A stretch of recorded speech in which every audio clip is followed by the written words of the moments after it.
जी अस्सलाम वालेकुम। जी हो गया? मैंने कहा आप लोग बैठे होंगे, आप कहेंगे सर आगे चलें, ये तो हो गया। नहीं हुआ? सर ऐसी वैल्यू डालिए कि कंस्ट्रेंट नहीं बनाया। अच्छा ओके की वैल्यू निकाल ली है जी। आप रेडी और सलान? ओके बिस्मिल्लाहिर्रहमानिर्रहीम। अच्छा, for most products higher prices result in decreased demand whereas the lower price result in an increased demand. That is clear. जहाँ चीज़ बहुत महंगी होती है उसकी डिमांड कम होती है, जो सस्ती होती है लोग ज़्यादा चाहते हैं. Okay, D is the annual demand for a product in units. ठीक है, और P is the price per unit. कितनी डिमांड है वो D है, पर यूनिट प्राइस क्या है, P है. Assume that a firm accepts the following price demand relationship as being realistic. ठीक है, आपने अब ये जो आपको कैलकुलेट करके दिया,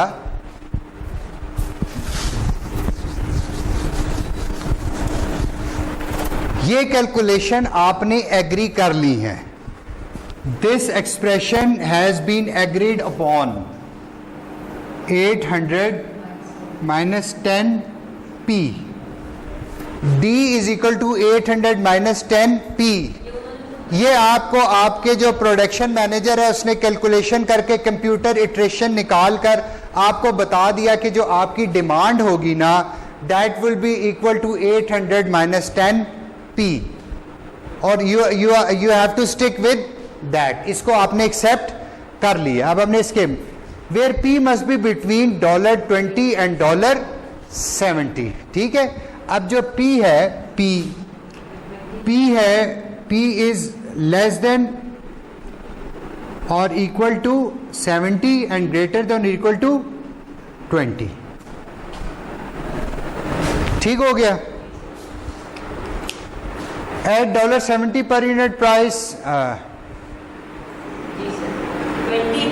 अच्छा, how many units can the firm sell at the $20 per unit price, at the $70 per unit price?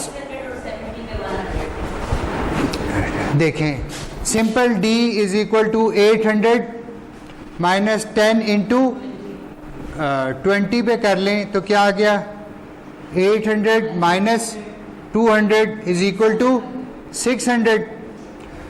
अगर आप 20 प्राइस पे बेचेंगे तो 600 की डिमांड मिलेगी.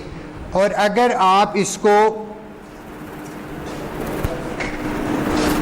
800, ये है at P is equal to 20 और ये है at P is equal to 70.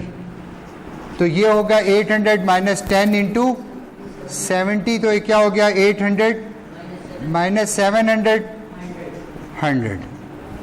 अगर आप इसके 70 प्राइस रखेंगे पर यूनिट, 100 डिमांड आएगी.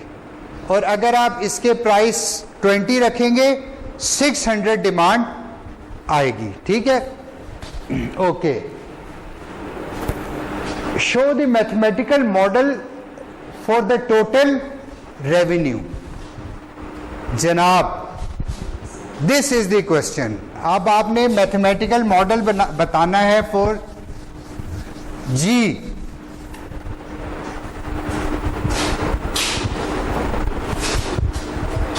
टोटल रेवेन्यू किसके बराबर होगा, टोटल रेवेन्यू किसके बराबर होगा, यही आपका मैथमेटिकल मॉडल है. ये इसको मैक्सिमाइज करेंगे, रेवेन्यू मैक्सिमाइज. जी, आप वैसे निकलेगा क्या, टोटल रेवेन्यू किसके बराबर होगा जी? सर जितने यूनिट जितनी डिमांड होगी, जितने यूनिट, उसको मल्टीप्लाई बाय प्राइस करेंगे. यार इतनी सारी चीजें. 10x क्या करते थे, यूनिट कितनी यूनिट्स बना रहे हैं, पर यूनिट कॉस्ट क्या है. आप अब इधर क्या है, आपकी यूनिट्स क्या है, डिमांड क्या है, D मल्टीप्लाइड बाय P. और डिमांड आपको पता है कि यहां पर हमारी डिमांड है 800 minus 10 P multiplied by P. तो ये क्या हो गया, 800 P माइनस 10 P स्क्वायर. जी। उसको खोल लिया। तो आप जब इसको ऑब्जेक्टिव फंक्शन में लिखेंगे तो आप लिखेंगे maximise 800p minus 10p square. This is your objective function. Based on other consideration, the firm manager will only consider price alternatives of $30, 40 and 50. Use your model from part B to determine the price alternatives what will maximize the total revenue. अच्छा, अब आप इसमें कुछ भी नहीं है, ये आपका ये है ऑब्जेक्टिव फंक्शन, आपने टोटल रेवेन्यू का बना लिया है। वो प्राइस को वेरी करके कह रहा है कि अगर आपके प्राइस 30 है या 40 है या 50 है, उसके हिसाब से आप अपने रेवेन्यू को कैलकुलेट करें। Use model form to determine the price alternatives that will maximise the total revenue. इसी इक्वेशन में डालेंगे। जी जी जी जी, मैक्सिमाइज दी 30, 40 डाल के 30, 40 और इस P की वैल्यू डाल के निकालेंगे। P को आपने वेरी करते जाना है। अगर आप P की वैल्यू 30 रखते हैं तो सर वो डिमांड तो 500 आती है, वो तो मैंने कर लिया। जो for P is equal to 30 आपका आ जाएगा 800 इंटू 30 माइनस 10 इंटू 30 का square. Please do it for me. क्या आ गया आपका 00024 माइनस 900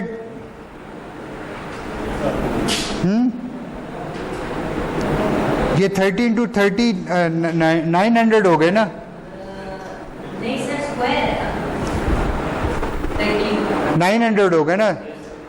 900 डिवाइडेड 9000 हो गए, तो 24,000 माइनस 9,000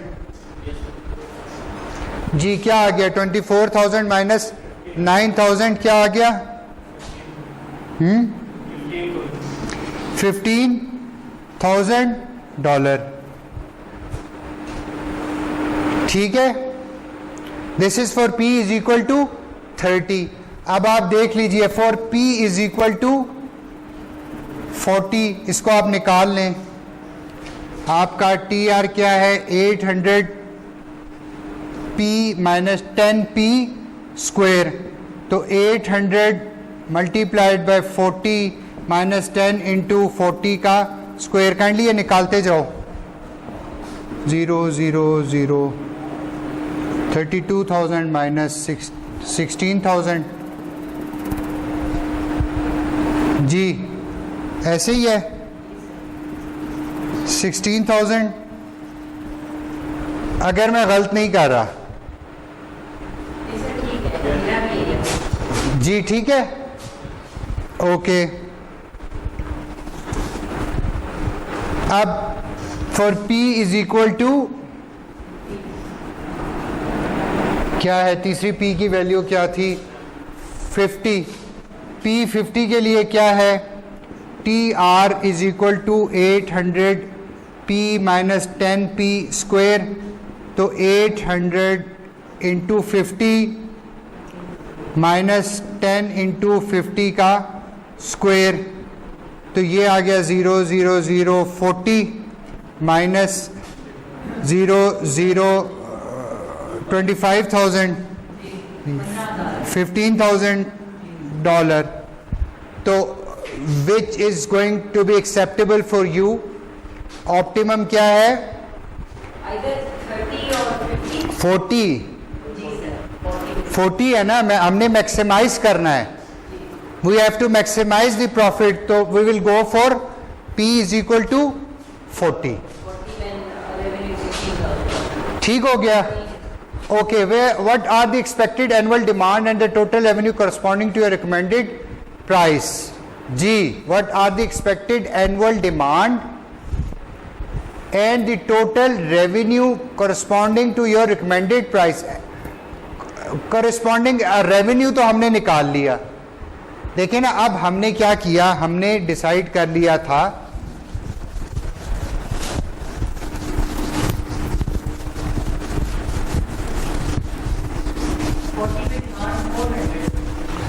जी। अब हमने मुख्तलिफ ऑप्शंस में हमने ऑप्शन सिलेक्ट की थी कि हम P रखेंगे $40। जब P $40 रखेंगे तो इससे हमने अपनी मैक्सिमम रेवेन्यू तो जो था वो तो हमने ऑलरेडी निकाल लिया था, मैक्सिमम रेवेन्यू तो हमने निकाल लिया, $16,000 आएगा। अब वो कह रहा है आपकी डिमांड क्या होगी। डिमांड क्या होती है, डिमांड का फंक्शन है 800 माइनस 10 P, तो 800 माइनस 10 इंटू 40 तो 400 यूनिट्स आपकी डिमांड्स आएंगी। जी क्लियर है, बना लिए। ये आपको लेक्चर की वीडियो मिल जाएगी ना, वहां देख लेना। Okay, let's move on to problem number 5। ठीक है, so far so good, comfortable, all good. Okay, Micromedia offers computer training seminar on a variety of topics. In this seminar, each student works at a personal computer practicing the particular activity that the instructor is presenting. Micromedia is currently planning a 2-day seminar on the use of Microsoft Excel in statistical analysis. तमाम अंग्रेजी है, ठीक है। The projected fee for the seminar is $300 पर student. हर जो student आएगा उससे $300 लेंगे।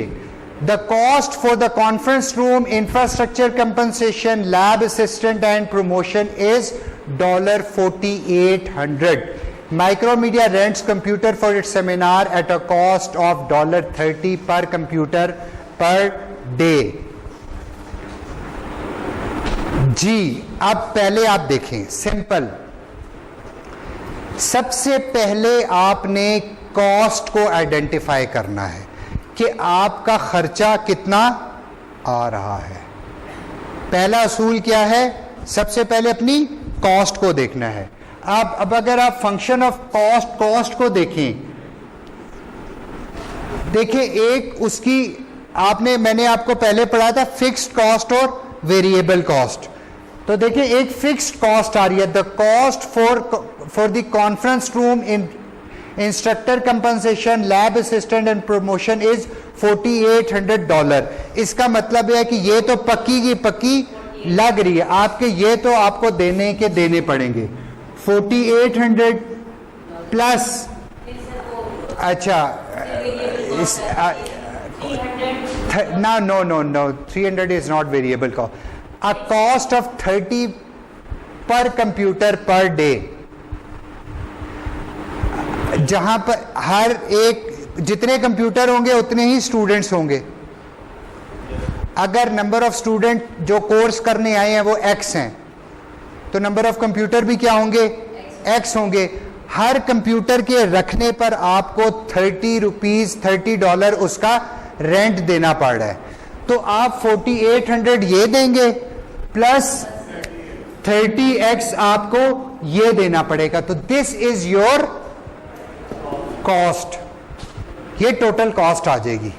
जितने कंप्यूटर है हर कंप्यूटर पे 30 प्लस 4,800, ये आपकी आ गई कॉस्ट। ये क्लियर हो गया। अच्छा, अब रेवेन्यू क्या है, what will be your revenue. Student की फीस कितनी है, हर स्टूडेंट से आप ले रहे हैं $300। इसका मतलब है आपका रेवेन्यू होगा 300x। ये आप अर्न करेंगे, ये आप खर्चा लगाएंगे। ये दो चीजें जब पता चल जाएंगी तो आगे हर चीज आपकी निकाल आ जाएगी। आपने कॉस्ट निकालनी है, आपने रेवेन्यू निकालना है। अब वो कह रहे हैं develop a model for the total cost to put on the seminar. Let X represents the number of students who enroll in the seminar. Develop for the total cost. This is for the total cost. ये model बना दिया। Develop a model for the total profit if X students enroll in the seminar. ये बना दिया।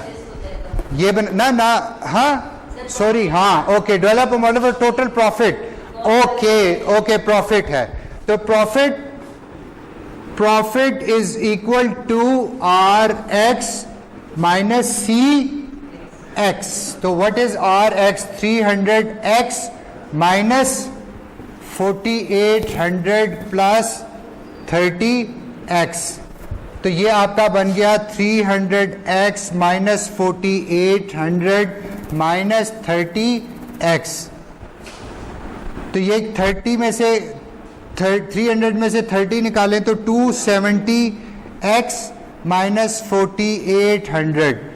तो this is your profit. तो अगर मैं वैसे ही इसका ऑब्जेक्टिव फंक्शन लिखूं तो मैं लिखूंगा maximise 270x minus 4800. This will be my objective function. Micromedia has forecasted an enrollment of 30 students. For this, how much profit will be earned if their forecast is accurate? अब वो बता रहे हैं आपको 30 स्टूडेंट्स आ रहे हैं. तो 30 स्टूडेंट्स आ रहे हैं, आपको पता है हमारा प्रॉफिट किसके बराबर है, ये है. अब आप 4x इज इक्वल टू 30 आप निकाल लें.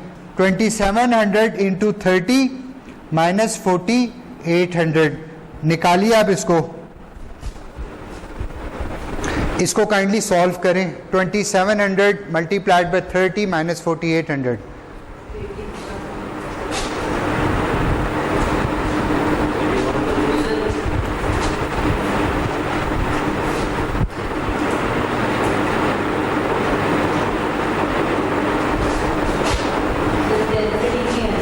जी 3300. तो दैट इज योर प्रॉफिट. जी आपको क्लियर है, ये बिल्कुल क्रिस्टल क्लियर है जी. ये कैलकुलेशंस जो स्टूडेंट्स लेक्चर को देख रहे हैं वो अपनी कैलकुलेशन खुद कर लें, हमारी कैलकुलेशंस पे ना रहें. Compute the break even point. दो बातें हैं, या दोनों इक्वल हो जाएं या प्रॉफिट जीरो हो जाए. दोनों तरह से निकाल सकते हैं. हमारा प्रॉफिट क्या है, हमारा प्रॉफिट है 270x माइनस 4800. अगर ये जीरो हो जाए for at break even point, जी ब्रेक इवन पे क्या हो जाएगा, जीरो हो जाएगा. हमने देखा है ना, ब्रेक इवन पे जीरो हो जाता है, या आप कॉस्ट और रेवेन्यू बराबर हो जाता है. दोनों केसेस में यही क्वेश्चन आएगी. तो ये क्या हो जाएगा, 270x is equal to x किसके बराबर आ जाएगा, 4800 डिवाइडेड बाय 270. काइंडली इसको सॉल्व कीजिए.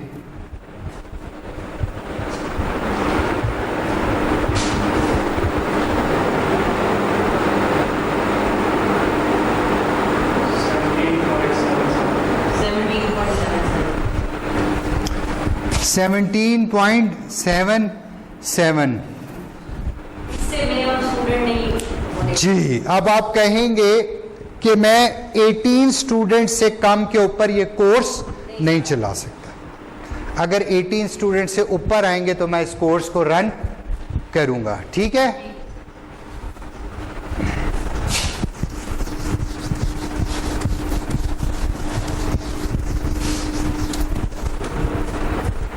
okay, let's move on to another problem. Ji